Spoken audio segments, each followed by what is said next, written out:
Okay, B'Shem Hashem Na'aseh V'Natzliach. We are starting, we're going to end, God willing, the third chapter of Bikkurim. And therefore, God willing, we'll only have one more chapter to finish all of Shas, the first Seder Zeraim.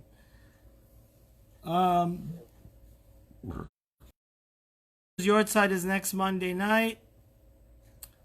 And let's go. Mishnah number 11, chapter 3, Bikkurim. I'm sorry, Mishnah number 10. Rabbi Shimon Omer Shalosh Midot Bikkurim. Mr. Ganji, are you with me? He says there's three different categories of Bikkurim. Bikkurim, the main enchilada. Tosefet Bikkurim, the extra Bikkurim that you give. The Itur Bikkurim, the gorgeous, super deluxe, Ali looking fruits that you put on the top of the basket to make it look very romantic and nice. It's like the crown of the Bikkurim. Tosefet Bikkurim min bemino. Tosefet Bikkurim is, we learned in the Mishnah previously, chapter 2, Mishnah 4, that even if you want to give your whole field as Bikkurim, you're allowed to. So the custom was that not only would you give the handful of fruits, like the 3-4 fruits that were the first to bud when they were a flower, but rather you would also give some extra fruits so you to fill up the basket. You get what I'm saying? Yeah. So that's called Tosefet Bikkurim. That's just because you're being generous and you want to add to the mitzvah. Then there's Itur Bikkurim. Those are the most gorgeous looking fruits that you put on the top of the basket to do Hidur Mitzvah, to make the mitzvah look gorgeous. Like we learned in the previous Mishnah. It says Tosefet Bikkurim min bemino. You're only allowed to add to a basket of Bikkurim grapes. If you want to add more grapes, you can't mix grapes with pomegranates. Just add more grapes. We don't want to mix apples and oranges. You get what I'm saying? It has to be the same species of fruits. Which means, really, you're only supposed to give, for example, one bunch of grapes. But if you want to add another one, that's fine. As long as it's the same species of grapes. Itur Bikkurim min b'sheno mino. But if you want to make the basket look very beautiful and put a crown to it, you could even put none. Like if it's a basket of grapes, if you want to make it look very romantic and nice, you could add some figs to it to make it look more artistic and gorgeous. You know what I'm saying? Tosefet Bikkurim ne'echelet beta'ara u'petura min ademai. Even the extra Bikkurim that you're adding, yes, Jason, you're allowed to have different, according to this Mishnah, you're allowed to have different fruits in the basket. As Itur. That's what the Mishnah 10 says, in the third chapter of Bikkurim. This is to do Hidur Mitzvah, to make it look nicer. Tosefet Bikkurim ne'echelet beta'ara u'petura min adamai. Since the owner was being gracious and added extra fruits besides the Bikkurim, those also have to be eaten in a state of spiritual purity. Tahara by the Kohen, but the Kohen, if he received them from Ha'aretz, does not have to give terumot and maaserot on them.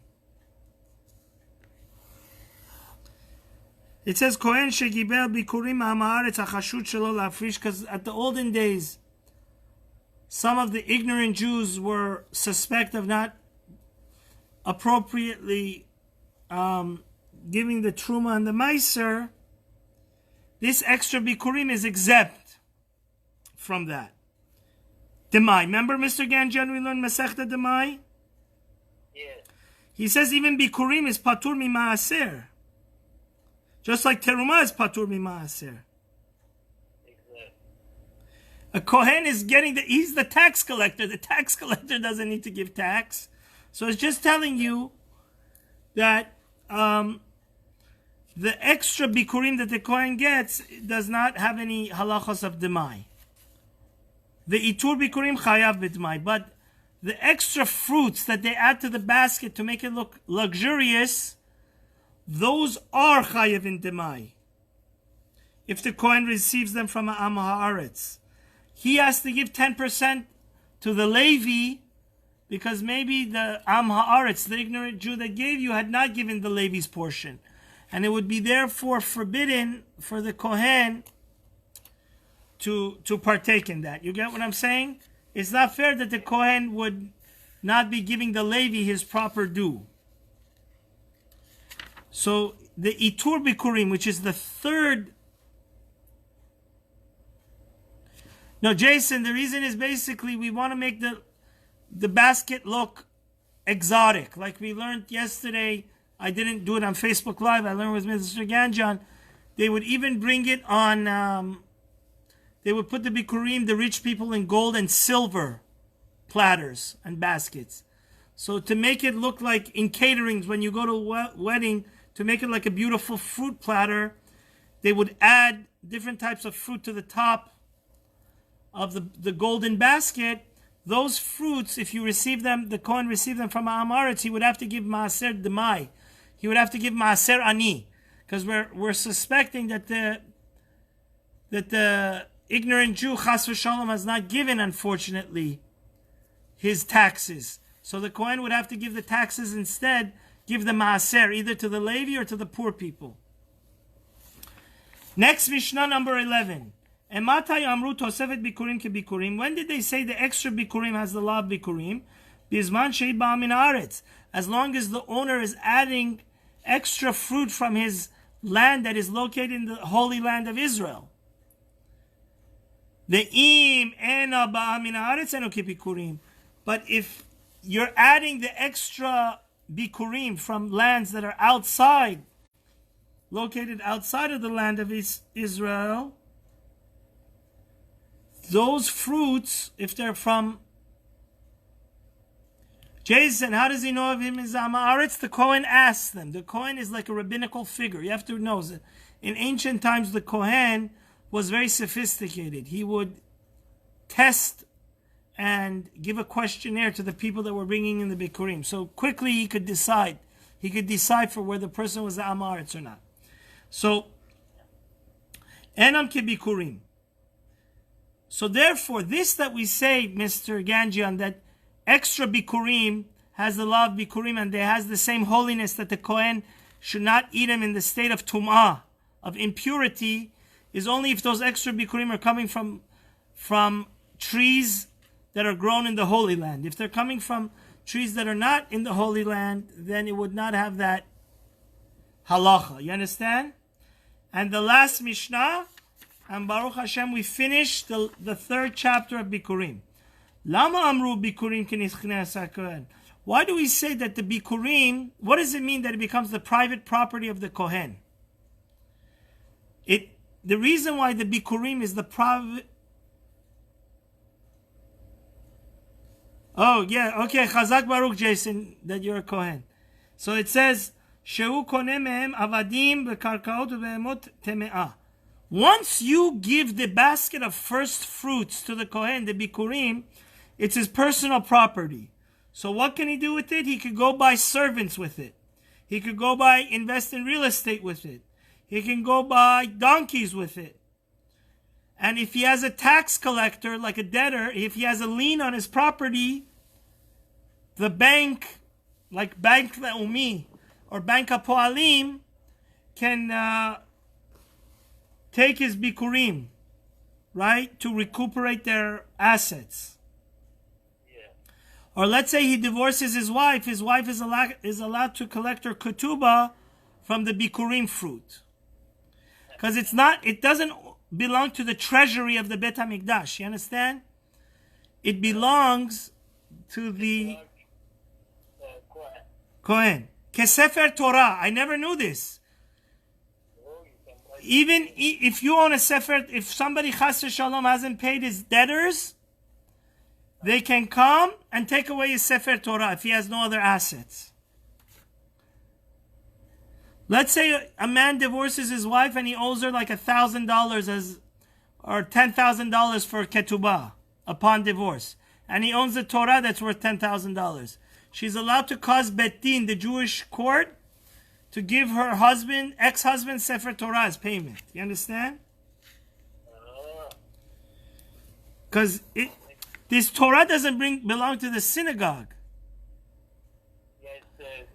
Jason, you never know. If it's an exotic fig, it could be worth a lot. And in the olden times, people were very poor. So even if it was worth $10, the guy may have had none any other encumbered assets.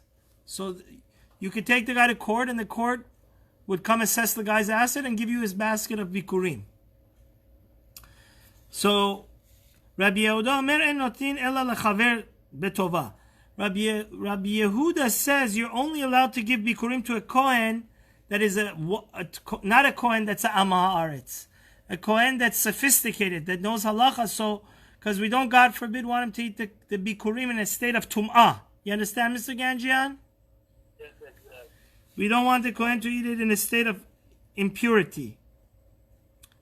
And the Kahati explains here that Rabbi Yehuda is not Chas Shalom arguing on the previous Mishnah, but he's saying that he just holds that you have to be particular to which Kohen you give. You have to give it to a Kohen that's a Torah scholar, that's careful in halacha. And betova means that if the Kohen, the way the Bartanu explains is that if the Kohen wants to give away his bikurim, he's not allowed to sell it. He's allowed to give it to another Kohen as a gift. But he also has to be careful that his colleague that's poor should also eat the bikurim in a state of tahara, purity.